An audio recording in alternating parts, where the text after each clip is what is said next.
Making your way through work Monday takes everything you got.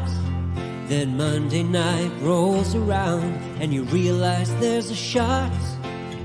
You're only 10 points away. All those times when your team had no fight, they're just so gosh darn frail.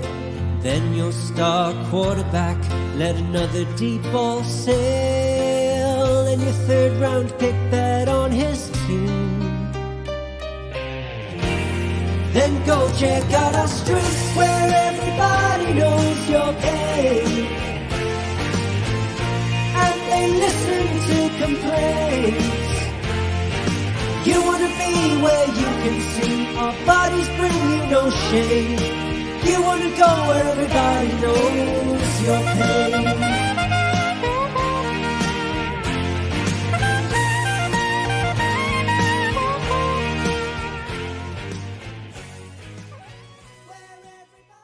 Welcome into another episode of Dad Bod Fantasy Squad. I am here with Norton. What's up, dude?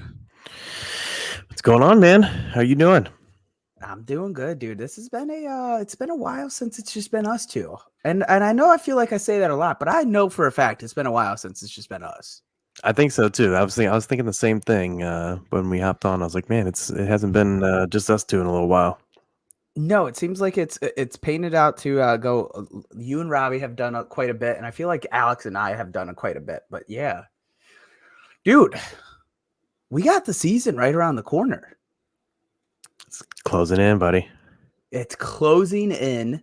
We have cut day tomorrow, which honestly, any sort of news, I'm not hoping that people get cut, but any sort of news, man, I'm just all over. You get to kind of finalize your dynasty rosters. If you guys got people that may get cut, you could cut them off your team, open up some spots. Like think about Corey Davis already. I'm worried about Malik Davis. I think he might be cut, so I'm ready to drop him, but I'm waiting on the last minute here. Who was cut today? There was a semi-big name. Oh, man. It was an RB or something. Bam Knight. Yeah, that's right. That's right. Semi-big name because he's got talent. I was saying he had some. I know, right? And he had some fantasy relevance down the stretch last year. So it's like it's weird to see when guys like that get cut. It really was. It's weird, but like, what else was the situation here? You know what I mean? Like, he couldn't have gone any other way. They drafted a rookie. They bring in Dalvin Cook. They love Michael Carter there as a backup role. They absolutely love that. They love him as a change of pace occasionally. Like, they weren't going to keep 5 of them. I bet you they would love to have him on the practice squad. Yeah, true. That's the thing is they were getting crowded, obviously, with Dalvin signing, like you said. So it's tough. I mean, What's up, Albert? What's up, Albert? So before we kick off, Norton, I already gave you one of mine, and I am going to catch you off guard here. And I don't always mean to do this. It is kind of fun, though, but at the same time, I don't always mean to do this. It's by set on the fly. Who would be some of your surprise cuts that may take place tomorrow? Ooh, wow. This one is really on the fly. Juan, what's up, dude? That's our guy, Juan. What's up, buddy? Wow. Any that you've been eyeing up to see if like you need to be worried? I'm trying to think of some like vets that, or some guys that have some maybe even some fantasy relevance that, I mean, honestly, I think the most likely things that would happen would be, I don't even have necessarily a specific name, but like it would be running backs. It'd be possibly running backs that we are drafting kind of as handcuffs. Like you said, like the Malik Davis situation. But I mean, I guess in terms of big names, I don't necessarily think any. Like I really don't. Do you have any in mind that you were thinking of? Malik's somebody that I've been keeping an eye on. Obviously, I mentioned that at the top here. I think there's going to be some possible cuts with I think somebody gets cut off that wide receiver room in Kansas City. We're going to see one, maybe Richie James. I know. I kind of liked it. That's the thing is, like, I kind of liked Richie James early in the draft, like, process, and he's kind of been. It's kind of like he's sliding down a lot. Like I think so too. Yeah, it's weird. So I think we're going to see some of those pop up. I mean, there's just we saw surprise QB with Colt McCoy today. Like, that was pretty crazy. That one, I was gonna say, that one was a little bit surprising. Like, out of nowhere, he was, it looked like he was going to be the starter while Kyler was hurt, and then they trade for Dobbs, and and then the next thing you know, Colt McCoy is cut. Yeah, that one's insane. That one's saying, "Hey, we're tanking for sure." In my opinion, I think it says we're tanking for sure. Whether you think that, what's up, Tiff? Hey, Tiff. Damian Pierce handcuff for Devin Singletary, or like cut McCoy. That's right. Norton, we have running backs that we want to talk about. So we've been doing our rankings all off season. You're probably the most on top of it out of the group. You've update yours, I would say daily. I'm more like weekly, and a couple of our guys are even less than that.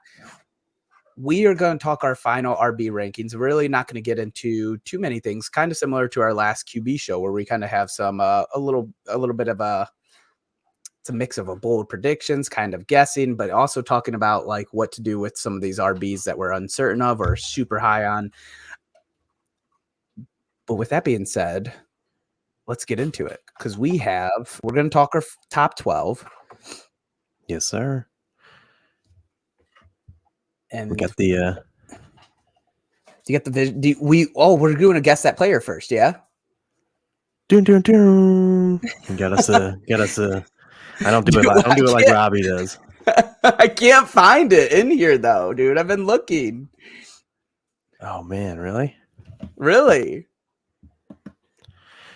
Interesting. I know I was making it. I've been all over looking for this. Should be in there. Let's see if I can find Do you know how to share it on your screen too if you find it, right?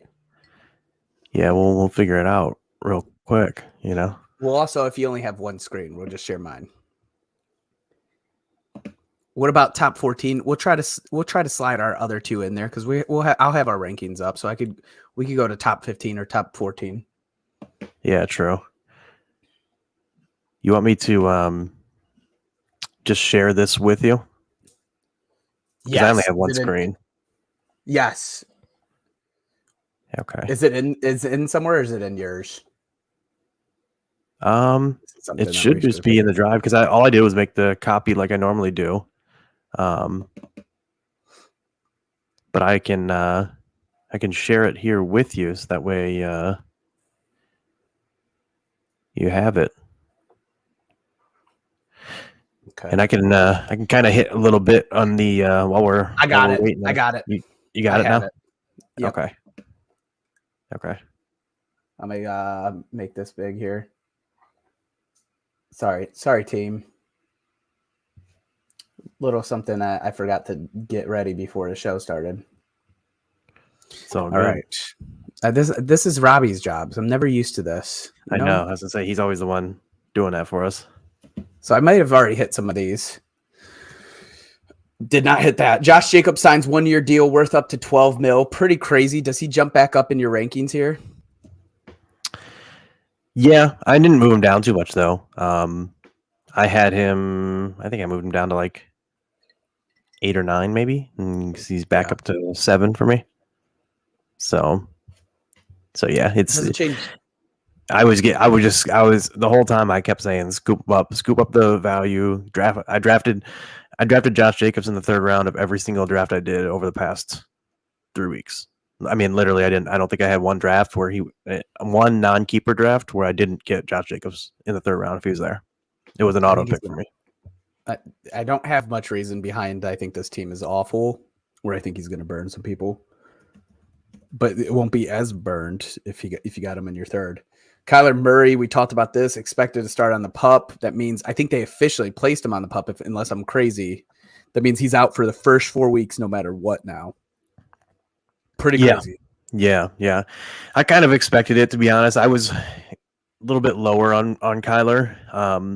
Part of it was the fact that he's not even full year removed from a ACL injury, and I wouldn't be as worried if he didn't rely so much on running. So I just don't know what to expect from him coming back from it in the first year, and then also what to expect on how much he'll run too. I think he's an underrated passer, but at the same time, the team is not going to be very good, and it's just not a great situation. Look, they start 0-4. Not saying they sit him from that point if he's ready to go, but then they say they go to 2-7. There's not going to be much reason for this dude to keep playing or whatever it may be. If he's out and they're not winning at the time, there's not going to be much reason to play him. Yeah, for sure. And I mean, it's hard to really say, but that's the thing is like it's hard to really say if he, I had seen some discourse on Twitter about it today about Kyler Murray sitting and this and that. And like, the thing is, like, ultimately, my thought is that when Kyler's healthy, he's going to play because he doesn't want to. It's kind of a catch-22. Like the team, they may want to lose, but he doesn't want to lose. Because if he loses his job, and they're going to take Caleb Williams. You don't think? They can't just leave him on the roster if they're planning on taking Caleb Williams. He keeps a job in a different city. He's already guaranteed a huge contract. Yeah, it's not fully guaranteed. It's true, but that I think if he willingly sits out on a team, that's not going to be a good look for a future team that he goes to. I agree with what you're saying, but I also think this is an easy way to sit out. Like he's already on the PUP. He could say, my knee is not healing as expected. It's going to take me a little bit longer. He's finally going to be ready in Arizona Cardinals. Maybe it's something. This is how it pans out. He'll finally be ready by week 8 or something. And they're like, well, we're just going to hold you out to keep you healthy. I don't know. Who knows? I would feel obviously I am completely out on redraft. I think that would be a wasted roster spot at this point. In Dynasty, I can see the buy low window closing. So I would say keep throwing some low ball offers. We did get this question. JT fell to the 5th round in my draft last night. Is that what you're all seeing with him? I saw him in the 5th round in a 10 team and I did it. I scooped it. It's usually not my MO. It's very much more of a Norton's thing to take the value shots on these guys. I did it in the 5th round. I thought that was amazing value, but that was in 10 team. Is that what you're seeing a lot too? Is he dropping that far for you, Norton? I haven't seen him drop that far. I know I sent something to you guys about one of my home keeper league auction leagues, I think that would be the equivalent of 5th round. For price sure. That you set. I think it was 47 when you have a $250 cap and keepers. 250 cap plus inflation. And for example, like take them there. Yeah, for sure. Tiff in a 12 team in the 5th round, it's you take auto. And the funny part about it is I was the one. I literally just wrote him up a week or 2 ago in my 3 running backs to fade article. This was kind of a little bit before it progressed even further with the Jim Irsay stuff, but still, it was something that I'm not super hyped about because of I don't like the running backs with running quarterbacks. Especially a guy that already doesn't catch a ton of passes. But I think the holdout thing has just gone too far in terms of scaring people off. I think he's going to play, whether it be for the Colts or whether it be for someone else. And if they get traded somewhere else, honestly, I think that's an upgrade. It's an upgrade, dude. Yeah. That's why I think I'm like loving this more. Like if he goes to the Dolphins, which are in heavy contention to get him right now. Yeah, I just saw someone post something. I retweeted it out. I think it was Theo G on Twitter. And he said that I think the Dolphins had more than like maybe 8 or 9. So it was like around half of their games were 15-point games from one or the other, I think, of Wilson and Mostert. Oh, my God. And that's from Wilson and Mostert. Yeah, like, and think of this offense. I've been thinking about this a lot lately. it is funneled. The Miami offense is very funneled. You have Tyreek Mhm. Hill, you have Jalen Waddle, you have Smythe at tight end with a rookie behind him, and then you have the collection of RBs. So this is a funneled offense that, like, if Miami gets him, he's going to be involved in that target game. Well, that's the thing. His target share should go up when you're talking about a team that is, one, more pass heavy than the Colts will be, and two, they don't have a pass catching, or I mean, they don't have a running quarterback. So yeah, they have better receivers, but the thing is like there's also going to be more room underneath too. Tua is much more likely to check down than Anthony Richardson will be. If this is, I mean, obviously the scenario we're talking about is Jonathan Taylor going to Miami. So that's the thing. And I think even if he stays with the Colts, I don't love him. I have him. I still have him ranked as top 10 though. Like I still have him ranked as top 10. And like for in my example that I was talking about, every top 10, there was like 4 of the top 10 running backs kept in our league. Every single one of them went for at least $70. I think I told you, and I got JT for 47. So even Jahmyr Gibbs, who I have Gibbs behind. I like Gibbs, but I have Gibbs behind. He went for 66. I got JT for 47. Yeah, like nuts. It's just nuts. He was going the same price as like ETN and those kind of guys, and so yeah, I'm gonna scoop that up every time for sure. I wish I had more drafts right now because I think this is like the ultimate best buy low you could do. And I don't think people would necessarily feel this way in Dynasty, but in redraft, I think this is my dream. I get scared about Jacobs. I got scared about Barkley. This is right up my alley because it's a different situation. So that upside just seems so high. Like I'm all in on this. See, yeah, and you knew I was all in on the Jacobs Barkley dips too. Yeah. Like I didn't care. I was like, I kept saying the whole time, I'm like, dude, these guys are gonna play. There's no leverage on their part. There's no reason for them. It's shown in the past how bad it is for them. They're not sitting. And like same thing. I don't think JT. Same thing. And yeah, I wish I had more drafts too because I think this is going to be resolved before the weekend. But it sounds like today or tomorrow. Well, it's probably going to be tomorrow. I have a draft Thursday, so I'm hoping it can at least hold off till Friday or Saturday. And I have 3 on Saturday, so I'm like, come on, man, come on. So we're gonna kind of quick hit this one. CJ Stroud officially named Week 1 starter. Expected, right? Everything that's already priced in. Yeah, the sky's Trey blue. Lance was traded to Dallas for a 4th round pick. This is wild, but we don't have much fantasy implications from this. True. Yeah, he just becomes basically the best QB handcuff, I guess you could say. Like if Dak goes down, I mean, he's probably going to be picked up even in 1 QB leagues as streamer potential with upside. And if in Superflex leagues, he'll probably still be rostered. People will be holding on. And because, stuff like Scott Fishbowl, anything like that, where it's a deeper Superflex league, if he was available, he'd easily command big money. So let's do the guess that player. I'm going to turn it over to you. I'm going to try to do this right. Guess that player. Robbie goes like, guess that player. That sounds like Robbie. He says it real quiet. He gets nervous. He does. Hopefully this doesn't mess up. The last time we were on an episode together, this is where we messed it up. This is weird because I honestly think Cooper Rush is a pretty decent quarterback. It's immediately what I think about, but I didn't think it was relevant to talk about. But I do think Cooper Rush is a pretty solid backup there. All right. Yeah.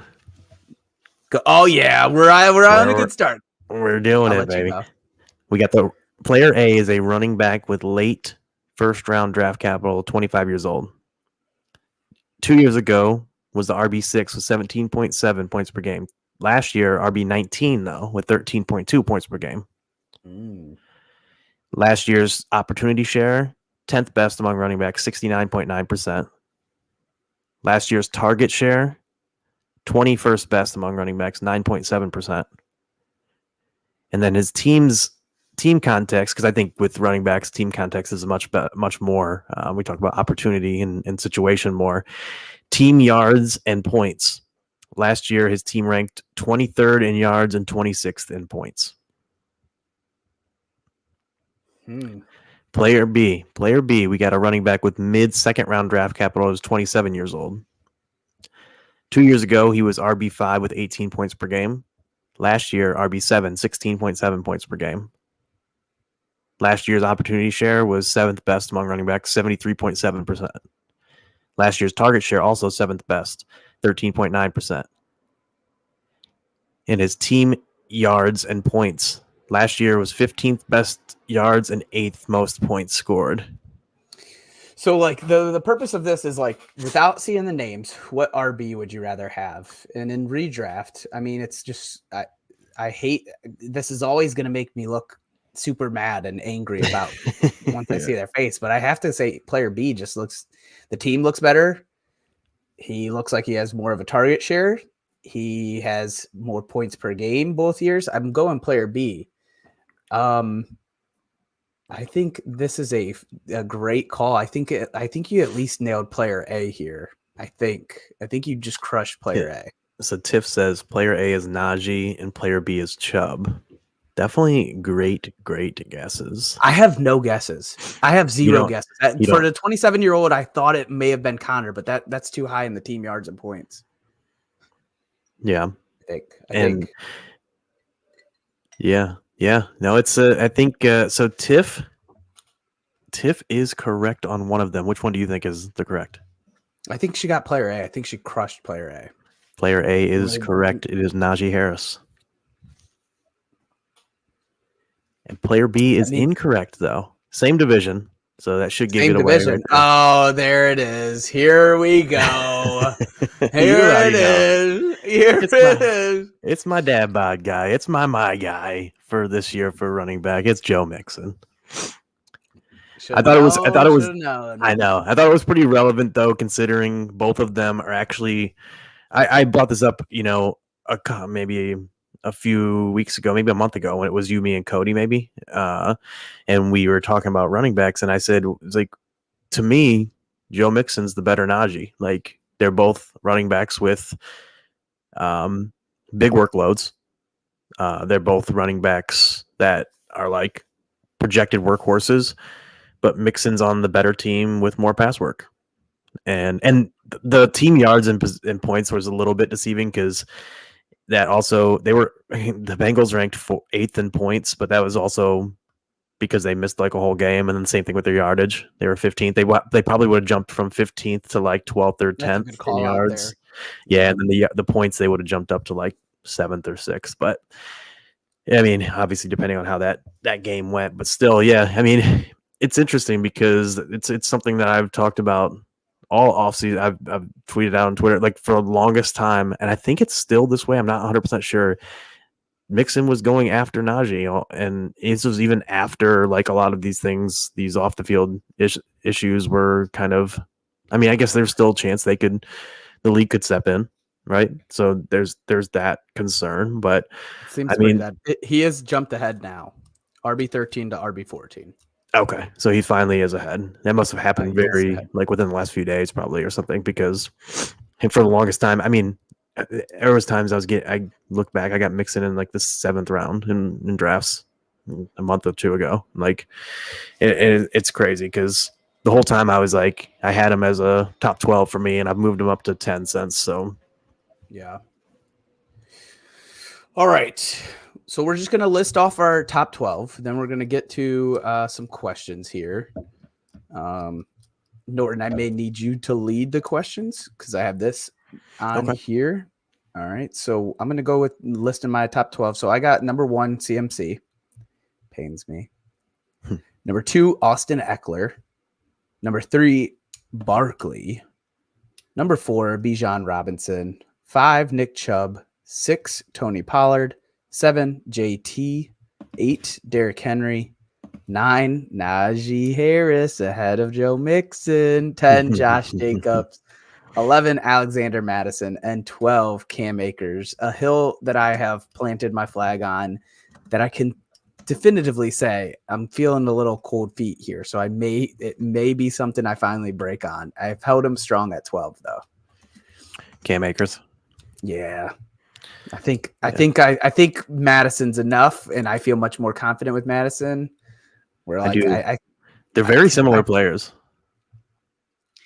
I actually, Tiff, I like Najee just for the workload, but I have to say this has been something that in our pre-show, we talked about a little bit. I misread a question I was going to talk about, and just going to say it very short here.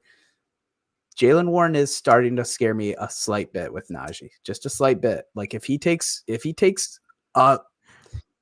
30 targets from Najee, that's going to be pretty scary. And if Najee doesn't get better efficiency wise, it's not good. Yeah, that is also something that could change here. That's the other thing is that I think Jaylen Warren's more of a threat to take workload than like Chase Brown or Travion Williams or Chris Evans. I think Travion's cut, but yeah. Yeah. I mean, not yet. But I think he will be. Yeah, I agree. The Warren hype train is crazy. I could see it. Off to you. All right. Let's see here. At number 1, Christian McCaffrey. Number 2 is Austin Eckler. Number 3, Bijan Robinson. Number 4, Nick Chubb. 5, Tony Pollard. 6 is Saquon Barkley. 7th is Josh Jacobs. 8th, Derrick Henry. 9, Jonathan Taylor. 10, Joe Mixon. There he is. 11, Ramondre Stevenson. And 12, Jahmyr Gibbs. Hey, go ahead and real quick, what are your 13 through 15? 13 through 15. That is what I am pulling up here. So we'll see that here. 1 second, if I can find it. So the one thing too I was gonna talk about too is the Jonathan Taylor and Derrick Henry thing. Mm-hmm. I keep debating back and forth, moving Jonathan Taylor ahead. And I will for sure once he. I kept thinking to myself, I'm like, I might as well just do it because if he gets traded, I'll probably move him ahead. If he doesn't get traded, I'll probably move him ahead. So I guess the only thing that's really holding me back is like a slight worry, but at the same time, I'm like I told you before, I'm not really worried. So I don't know. But 13 through 15 is Najee Harris at 13, Aaron Jones at 14, and Breece Hall at RB 15. Yeah, what do you got over there at 13 through 15? My 13 through 15 would be Jahmyr Gibbs, 13, Ramondre Stevenson at 14, and Miles Sanders at 15. Okay. So that kind of rounds out our top 15 here. So let's get into, I do have the questions now, Norton. So the first question I want to get to, name an RB. And this is a tough question. We did this on the QB one as well. This is a tough question. It's really kind of like a bold bust prediction because if we have him ranked in our top 5, then it's really saying like, yeah, he's top 5, maybe top 10 at worst. So this question's really like a bold bust prediction. So name an RB in your top 5 that has the potential to slip outside the top 10 and why. Man, like you said, super tough. Yeah, so it's Bijan Robinson for me as much as I like him, and I have him at number 3. And so when it comes down to it with Bijan, I mean, so my top 5 is, CMC, Eckler, Bijan, Chubb, Pollard. CMC and Eckler, they're not going outside of top 10 unless they get hurt, right? Like it's just not going to happen because they're such great workloads, such great offenses, and they get some massive target shares that raise their floor so much. Pollard, same thing to me. Like he was RB8 or something like that in like half the work, and now should get even more work. So like to me, like 10 is like his floor, and then it comes down to Chubb or Bijan. And when I look at Chubb versus Bijan of who could fall out of the top 10, Chubb is kind of like Pollard. Chubb has been top 10 guy for years in a row now with not even the full workload in terms of target share. His should go up. The offense should get better.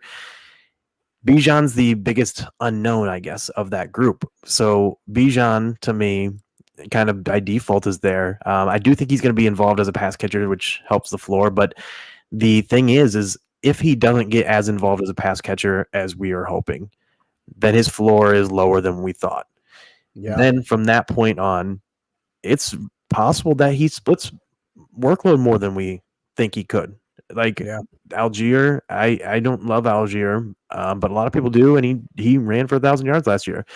I think it's more Arthur Smith's system and play calling and design and things like that. I just think he's a good play design coach. So, but it's possible. I mean, that's the thing. And then on top of it, Yeah. out of all those 5 guys, his offense as a whole should probably produce the least amount of yards and points. I would think of the 5 that I have. So that's kind of the downside case when it comes to Bijan for me.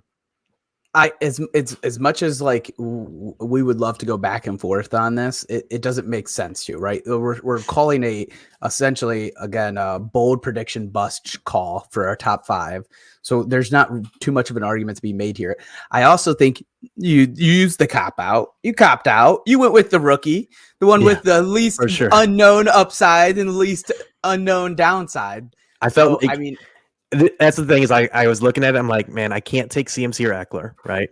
And I was like, I got to go Bijan, Chubb, or Pollard. I was like, if I go Chubb or Pollard, then I'm basically like, well, obviously the guy I'm ranking 4th or 5th is going to be the most likely to go outside the top 10. So I was like, one I do third, and then I'm like, well, then I got the fact that he's a rookie. That's part of my case. So I was like, yeah, that's a lose here. And obviously, like you said, we think all these guys are going to be top 10. That's why we have them top 5. So Tiffany has a question. My next draft is a snake draft, and I am pick 14 and 15. Would y'all do wide receiver and running back, or wide receiver and wide receiver, or RB and RB? I think you do whatever person is out there that you like the most go with. Yeah. I think having this in your head prior to the draft is a fake thing that you shouldn't. I think you should go value and people that you like, right, Norton, or think that, and not like necessarily, but like think that are going to do very well. Yeah. So the other thing I will say though is if Tiff could comment back and say whether it's a like, so obviously it's a 14 team if she's picking back 14, 15. So it's 14 team, but is it 2 running back, 2 receiver flex, or is it 2 running back, 3 receiver and flex? Because if it is 3 receiver and a flex in a 14 team league, and also if it's like full PPR, half PPR at least, if it's like at least half PPR, full PPR, and 3 receiver and a flex, you're talking about likely, starting 4 wide receivers, and most teams will probably start 4 wide receivers. So you're talking at 14 times 4. So it's 2 running back, 2 wide receiver and a flex. And so then it's very much in the middle. And if it's PPR, I think that matters too. Yeah, I would say if it's half or full, then it's kind of like you just do whatever and take the value. But now that it is 2 wide receiver, I would say you're less needing to guarantee wide receiver there, knowing that it's technically 3. If you that's what I would go. I would go with how you said, Mario. Like take the best value, the players that you like the most. Honestly, I think you're going to have a shot at guys like Chubb, Pollard, Saquon, Garrett Wilson, yeah, and like I love all those guys. PPR. Yeah. The last piece to that is say that you do go with running back, or wide receiver. Keep that in mind as you go later in the draft, what you need to start taking a ton more dart throws on. So like, say it's weird situation, but it could happen. Say you start your first 4 picks are 4 wide receivers in a row. You lock down the wide receiver position. You essentially, I'm not saying don't draft another one, but you really don't. If you feel that confident about those 4 guys, you're going to want to shoot a lot more dart throws on the running back position and maybe even the tight end position, QB, but really like the running back position out of the most. You want to shoot more darts on whatever you faded early on later. And to be honest, what my lean is, just thinking about it, and what my draft strategies and tendencies have been, and also the players I like in what areas generally, I would probably take one of both personally, because I like a hero kind of RB build in most leagues. I like to get at least one of those like workhorse running backs that I feel really good about if they're available. So I'd probably take one of like Chubb, Bijan, Chubb, Saquon, Pollard, because you're going to have one of those very likely available to you, at least one. So I personally would probably take one of those, and then I would take, your favorite receiver, whether it's Diggs, Lamb, Garrett Wilson, I don't think Tyreek will make it to that point. I've been Cup if he leaning slides. much more wide receiver heavy because I just find there's good value with RBs. Well, I think bad value with wide receivers this year. I was going to say for you, I think that makes sense because you have Akers and Madison pretty high ranked. Akers, Madison, those kind of guys. Yeah. So you could almost for sure get one of those guys or two of them like at that next turn. So, but even say you got Mixon and Sanders, you'd get in the 4-5 hole probably. See, I don't think Mixon makes it back to her at this point in not at 14, 4. That 3-4 turn. It would. I think it would make it back to 3, right? 14, 28, 42. Maybe not. Yeah, come close though. It's possible you could get Mixon, but see, Mixon's the cutoff for me, and that's where once it gets outside of Mixon, outside of my top 10, I don't feel great after that personally. So then I think there's a ton. There's a ton this year. And that's the thing is you gotta decide whether you like the guys, because Ramondre could be there. Because I think like I said, Ramondre could be there. Alexander Madison will be there. Those kind of guys. If you really like those guys, you could go receiver, and then take 2 running backs on the next turn. If you don't like those guys, I don't love them as much, I would probably take one of the running backs and elite receiver, because then at that next turn, you're looking at a lot of guys that I like at receiver, which are like Christian Watson. I like Christian Watson though. DJ Moore, and you're not as big on DJ Moore. Yeah. So those are the guys on that turn that I'm love taking, and then even Lockett and Deontay and all those guys. No. I love that group so much. So no more. No, I'm kidding. I am gonna get us back on track here to go to the RB that I think has a potential, and I got it again. Bold prediction, kind of a bust call on a bold prediction here. The RB that I think could sneaky in my top 5 that could fall out of the top 10 is Austin Eckler. I know it sounds nuts, but if we're thinking about Justin Herbert, and there's a lot of hype for me behind Justin Herbert and how many touchdowns he's going to throw and probably being right around the same amount of yards, I foresee these targets to Austin Eckler coming down a bit. Last year he had 127, I think it was. There's this to me is for sure, his targets are probably going to come down. The question is, does he sustain another season of 20 touchdowns? And the way that he would have to fall out of the top 10, here's the bold prediction part, is he would have to regress from in the touchdown category a huge amount. And the targets, really, because if he's going to get 70 targets, he's probably locked in to top 10. So he'd have to regress in both of those. I think it's unlikely, but I think this offense is going to be different. I think the more likely bust call that I have for Eckler is outside the top 5. But when we're looking at our top 5, it's really hard to pick one of those guys. And of course, I'm going to go with the bolder one and go with Eckler. Yeah, it's definitely bold. It's right, because you have to get out of the top 10. If this dude even sees 70 targets, you're almost locked into top 10. You almost are. Yeah, no, for sure. That's the thing is so that's what makes it almost impossible. Yeah, that's why I was I told you before, I was I can't pick CMC or Eckler because it's just but I mean, I think you outlined a case where it could happen though. And I really want to kind of highlight I could see him not paying off at 2 and easily to that 7 or 8 RB on the year without injury. But the outside of top 10 seems almost damn near impossible. But that would be my call on that. Next question we have is, name an RB outside your top 15 that has the sneaky potential to be a top 12 RB this season, and then why?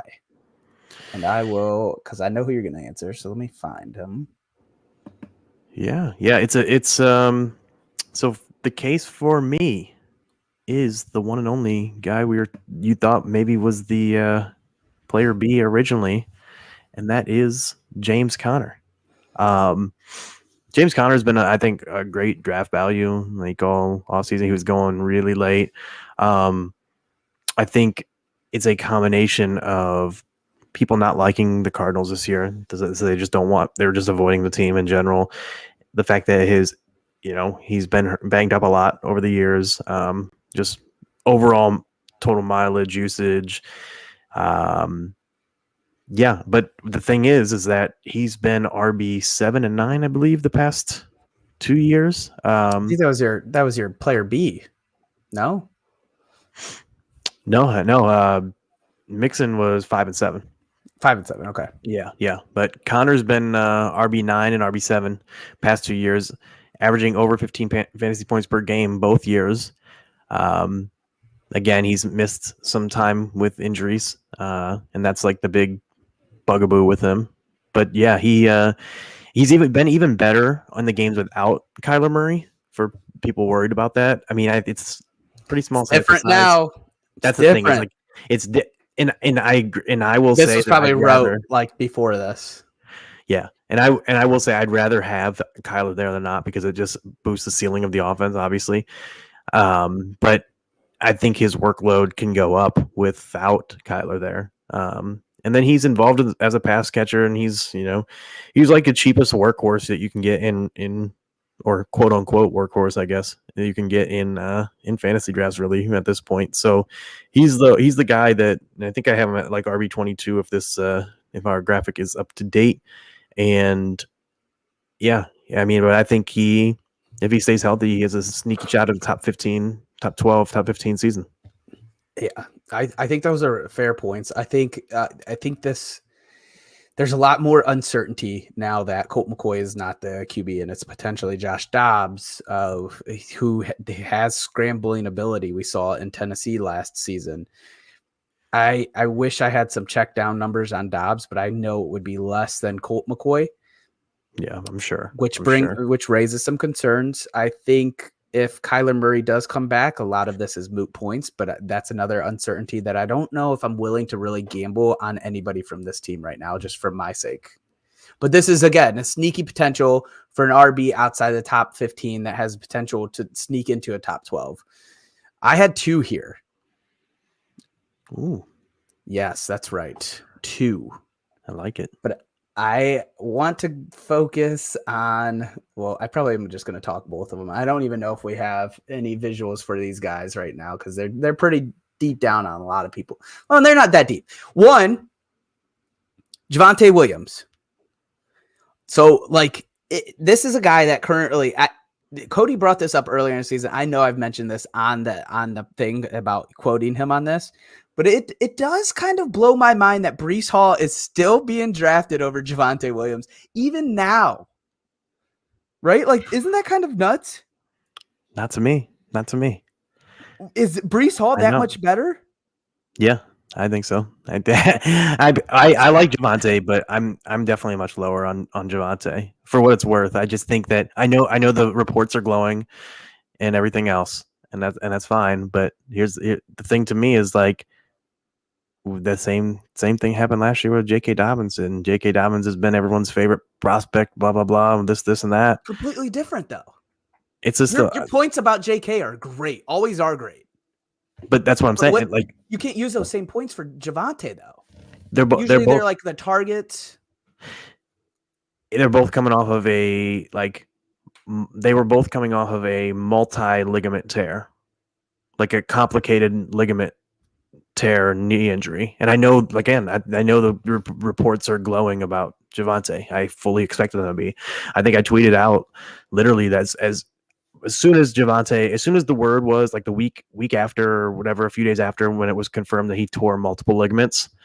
And I tweeted out something like, save this tweet for August when we hear about the greatest, how great Javonte looks in his recovery.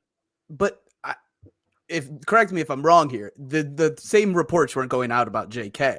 JK actually had a tweet at somebody last season around this time and said, my knee is fine, and then ended up being put on the PUP like a week later. Yes, I will say that the Javonte reports are a little better. Yeah. And I'm hopeful for him, but it's just, again, a guy coming off of a major injury like that. But so is Breece. They signed Dalvin Cook because they're a little bit nervous.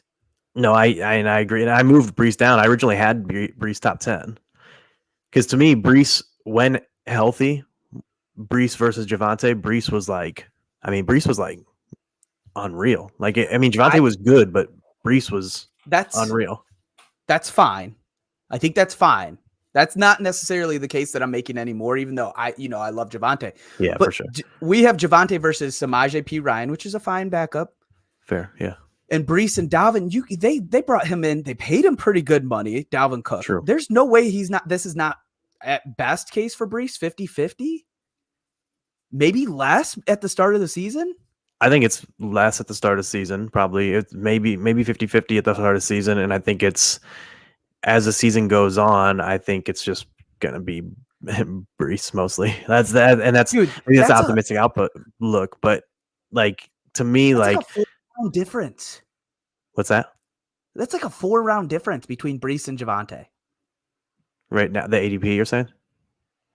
Yep. No, and I will say Javante's probably the better value, even though I technically probably have more Brees.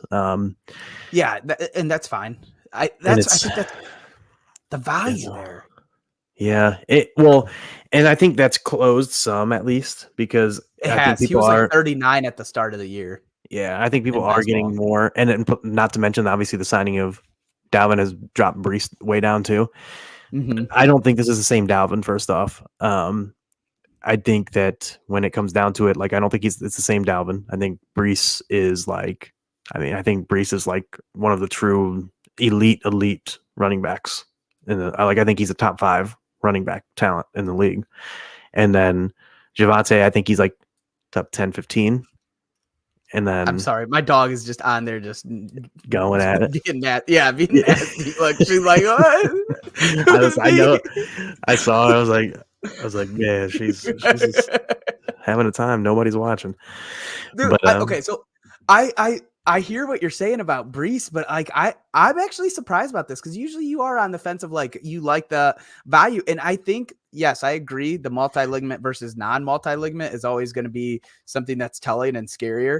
But yeah, the truth is, the guys that tear their ACL, we don't always hear if they've torn multiple ligaments. Like we don't truly know if Brees tore his ACL plus some. We didn't technically with JK until this time last year.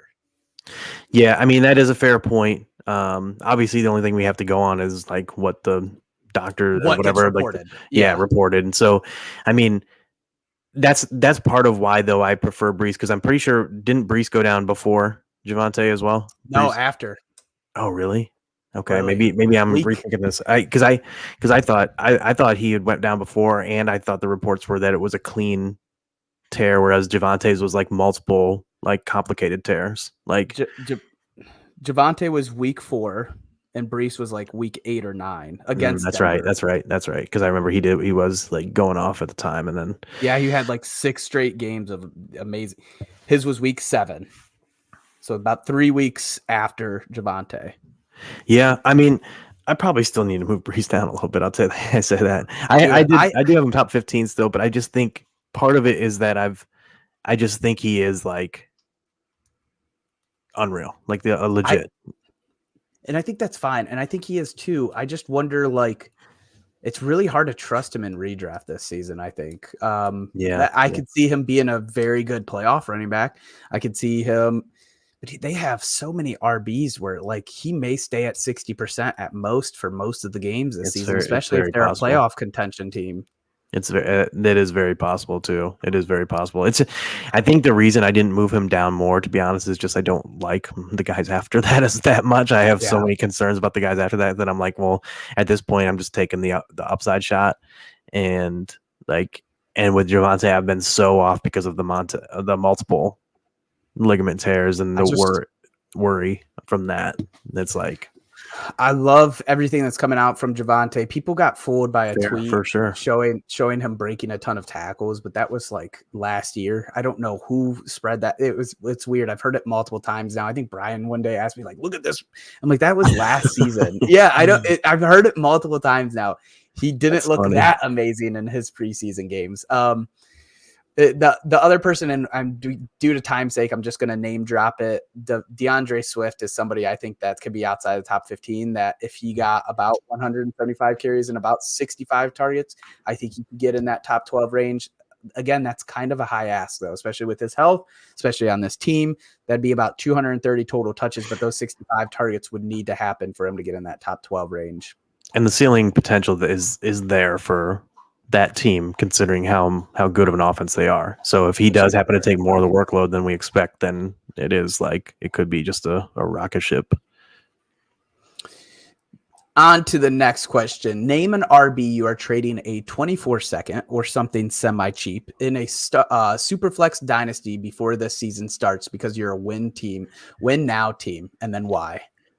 So I think this one, I don't know if a second gets it done, but I think a lot of people could, especially if they're rebuilding, is Joe Mixon. I mentioned earlier how high I am on him for this year specifically. And I think people, especially if a team's not like really trying to fully compete this year, they're probably going to want to get out from Mixon because there is a lot of uncertainty, essentially more so for long term than this year. But obviously this is like last year. Can I cut you off real quick? Yeah.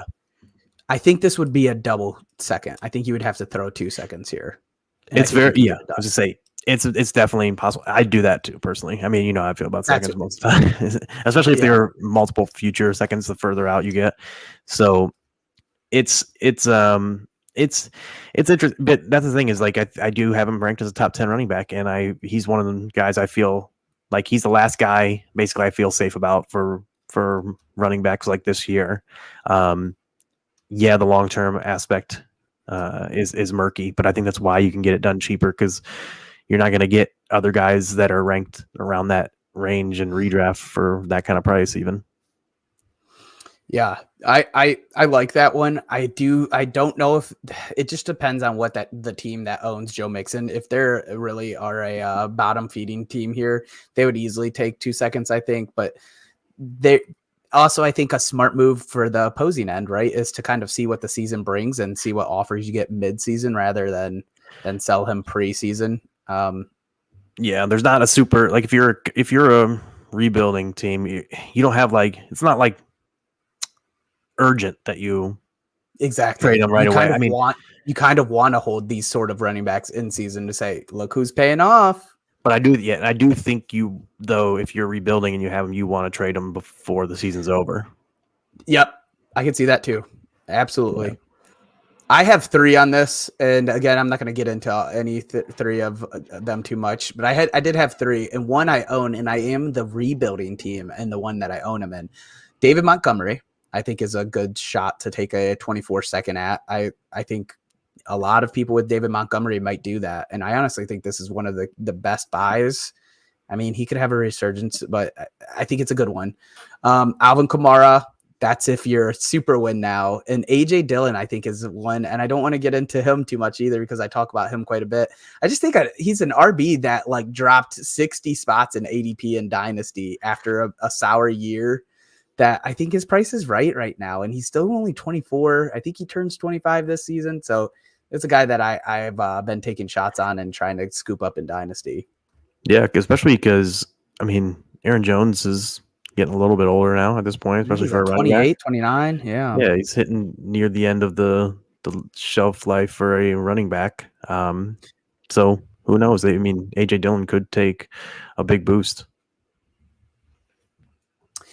He will take a big boost here. I like it. Is there an RB you're trying to buy in Dynasty before the season starts because greatness is about to happen? And how much are you overpaying for them? So, yeah, for me, it's going to be I listed 2 of them, Tony Pollard and Breece Hall. And again, for the thing with Breece is like just my thoughts. Like I already kind of hit on Breece. So I think he's one of the best 5 running backs in the league. I think as soon as he gets fully healthy, we're talking about a top 5, guy, and he's probably 2 or 3 in Dynasty, like running back rankings for most people, I would think, right? And so like right now is the cheapest you're going to get him. Maybe for the rest of his like fantasy relevant career in my opinion. So that's one guy. And then the Tony Pollard thing, I've just been super high on Tony Pollard. I think he's only been rising as it goes on, as there's more uncertainty around other running backs, as we get more certainty that Zeke obviously did not come back. And Tony Pollard's still not that old, doesn't have a lot of wear and tear. We just saw an RB8 season with 50% opportunity share. We could be looking at a top 5, top 3 type of season for a guy like this year. And if he does, then you're not getting him this cheap. And in terms of what I'd pay for either of them, I have them ranked pretty close in my dynasty rankings. And I think I have them. So like Brees, I have equivalent to like Jalen Waddle. So I'd give Jalen Waddle, I'd give a 25 first for him. I mean, a 24 first, I'm sorry. No matter what pick it was, unless it was a guaranteed 1 or 2. Like I don't think anybody would take that though, right? You don't think that one? You don't think they would like? You don't think a rebuilding first? A rebuilding team I think they're gonna ask for like 2. Am I crazy? I always have a little bit of skewed dynasty views because the ones that I'm in have apparently never valued picks the way that normal ones do. But I think they're gonna ask for 2 first for Brees, maybe a first and a second. It's possible. It's possible. It's just that I feel like people are so low on him.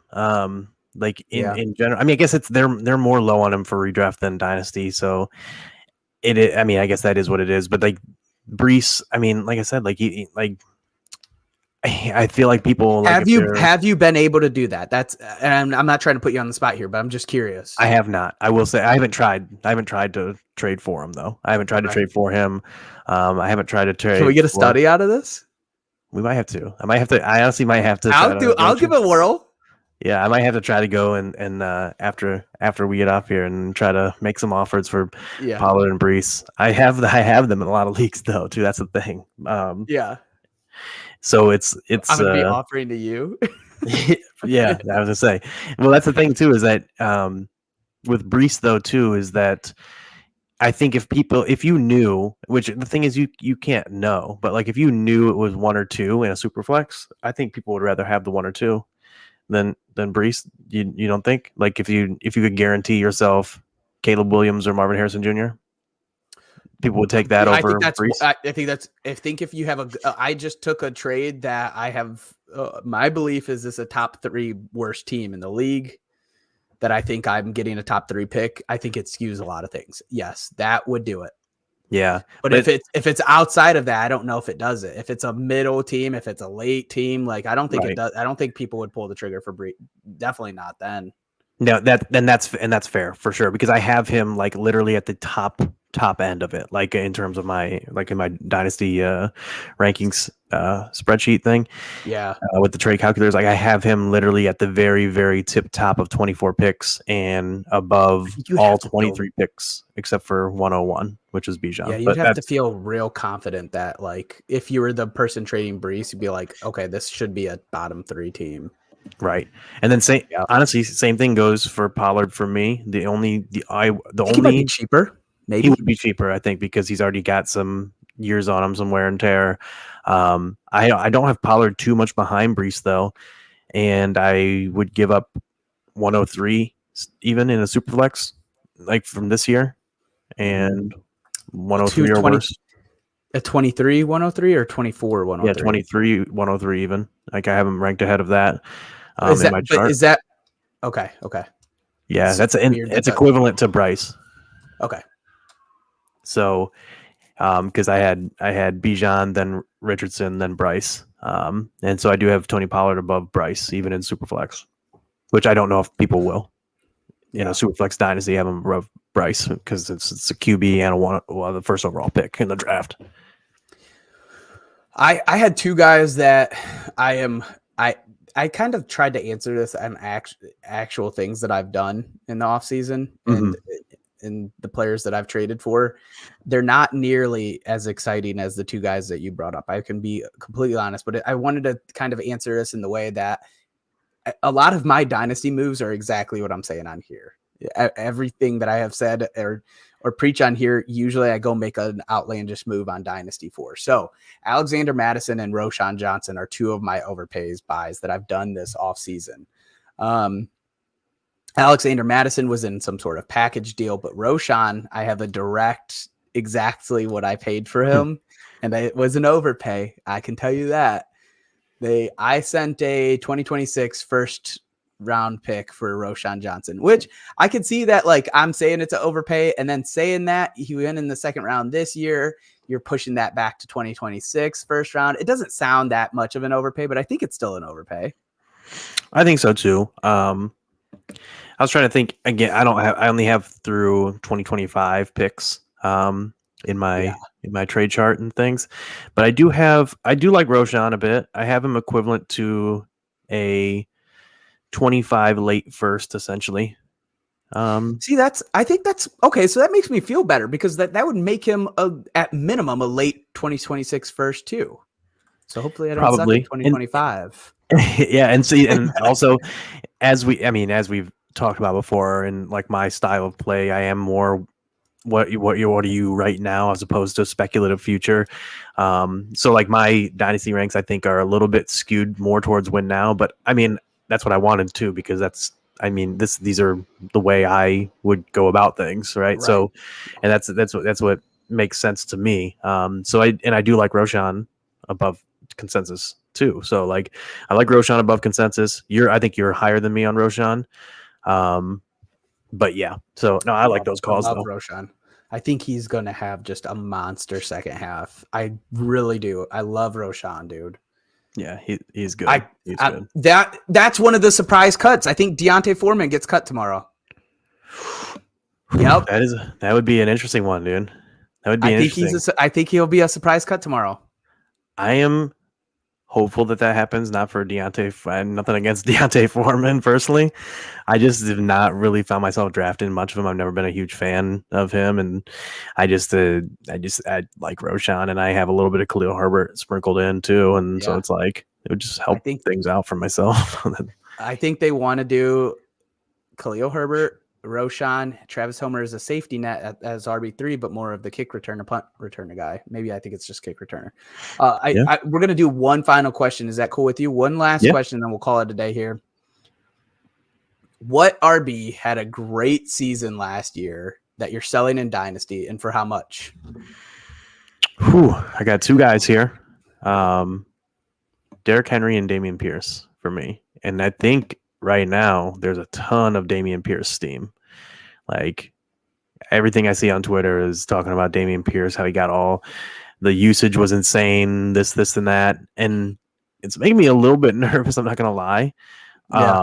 But at the same time, I've mentioned that, like, while I like Dameon Pierce, there's a lot of like red flags for me when it comes to running backs, especially a long-term running back situation. And he was not picked by this regime.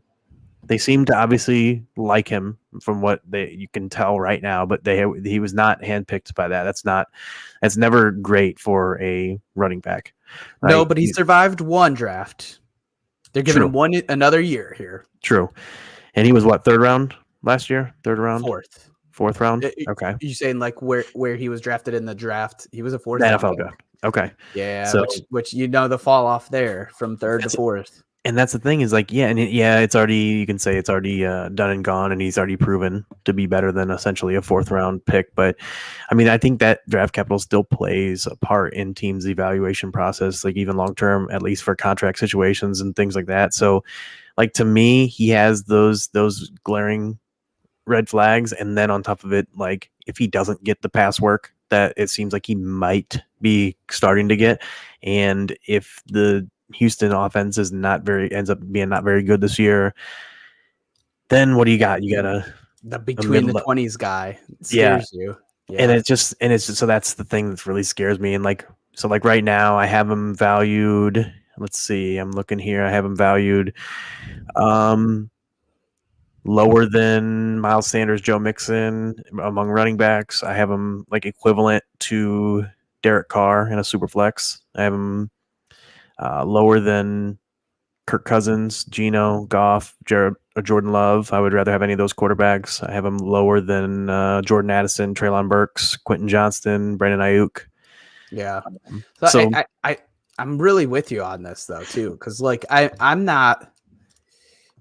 I think it's a sign. I already mentioned it. I think it's a sign that he survived one draft. But you get these 4th round rookie RBs that they always have to look over their shoulder, like right, like if he survives another one, if he has a good year this year, a pretty solid year, and then survives the draft, then it's like, okay, now I see them to kind of turn into this guy. But them saying right. Devin Singletary is already a little bit like, oh, is he going to take the pass work? So I'm with you on this. Yeah, I think it's a great sell high if people are still buying. I think there was a really good sell high point probably in like January, February for Dameon Pierce.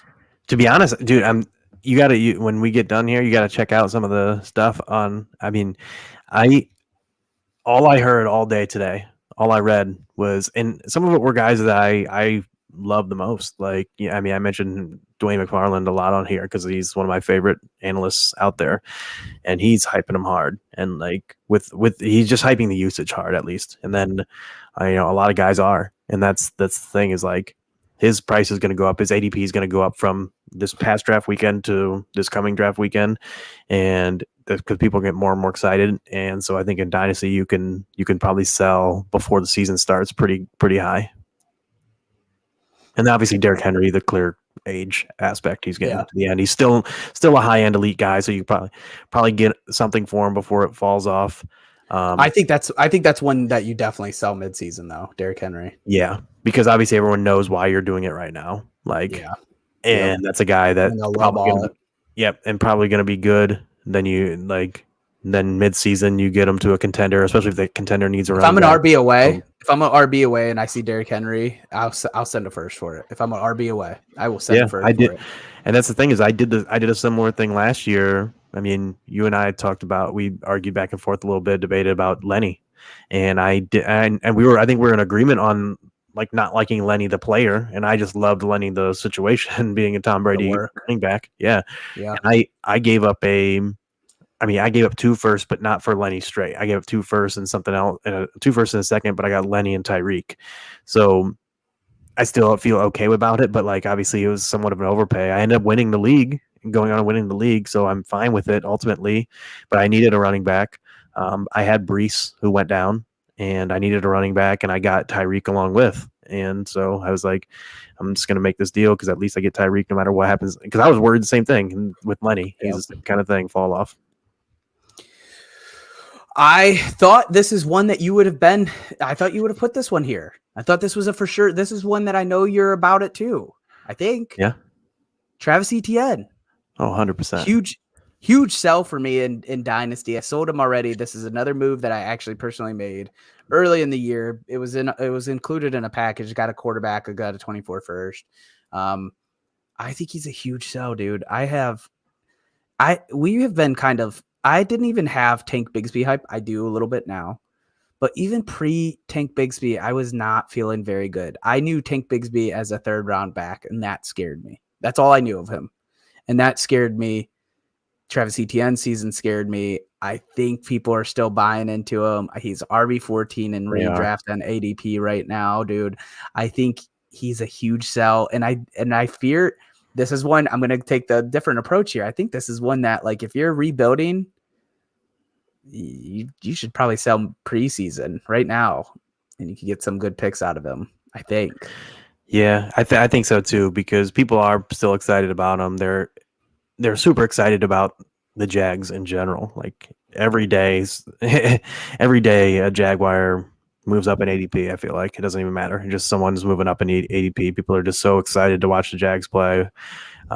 Whether it's Ridley, Kirk, Ingram, Zay Jones is the only one that's not, but Etienne, Lawrence, like everyone loves them. They're this year's it team. But I agree. The only reason I didn't put it there was because it said great year. And I was like, this guy sucks. Well,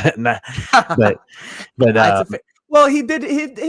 He was maybe not in fine. Points per game. Was he higher than Dameon? He may have been. Just here, dude. Yeah, I know. I may be just talking out my ass at this point, but he I know he wasn't like that great though. That's why that's part of why I was off of him with you now. I mean, because you and I were both in 100% last year, and so that maybe it's just relative because we were both so in, and it felt like a disappointment. So then I didn't consider it a great. Whereas Dameon Pierce came out of nowhere and had a good season, and they probably both had like similar points per game if I had to think about it. It probably is. But I do think it's a good call as a sell though, because I am out on him for this year. And then, I mean, if I'm more out on him for this year, I'm only going to be probably more out as years go on, technically, with running back aging and then plus Tank coming in. And yeah, I'm just really worried about him losing pass work, losing work inside the 5, inside the 10. Like there's a lot of fears.